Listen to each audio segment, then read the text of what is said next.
Parce qu'il y a des gens qui disent, même en Inde, parce que vous voyez même par rapport en Inde, ce qu'on va appeler la croix gammée. Parce qu'il y a plusieurs croix gammées, bon, pas gammées, mais il y a plusieurs croix ce qu'on va appeler la croix gammée. La plupart des gens connaissent la croix gammée des nazis, c'est pas ça.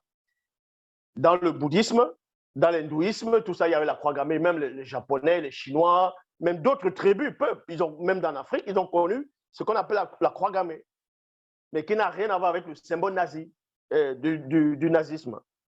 En Inde, dans la croix gammée, c'est 4 branches, vous voyez, ça tourne, c'est la roue, selon les théories à eux, c'est la roue de la réincarnation.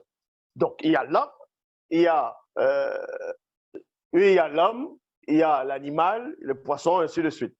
Donc, l'homme doit se réincarner, que ce soit en animal, en souris, ainsi de suite. En Inde, ils croient à ça. Donc, dans les théories, le but, c'est quoi? Même les bouddhistes croient ça.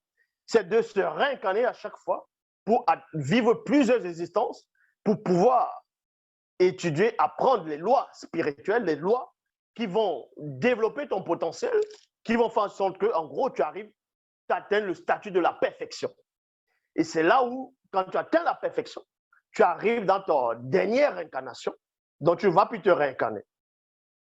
Et c'est pour ça qu'il y a des Mongols qui disent que les gens comme les Jésus, les Moïse, les Bouddhas, les Mao Tse-tung, ainsi de suite, que ce sont des gens qui ont vécu plusieurs existences, qui sont réincarnés plusieurs fois. D'autres disent qu'il y a plusieurs terres et que les dernières existences, dans les dernières vies, c'était sur cette terre-ci là.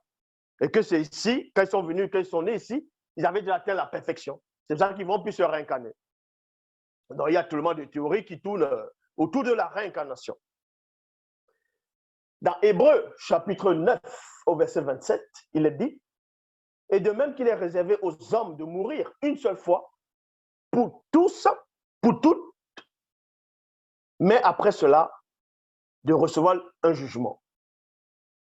Ça veut dire que l'homme meurt une seule fois, après c'est fini. C'est-à-dire qu'il n'y a plus rien après.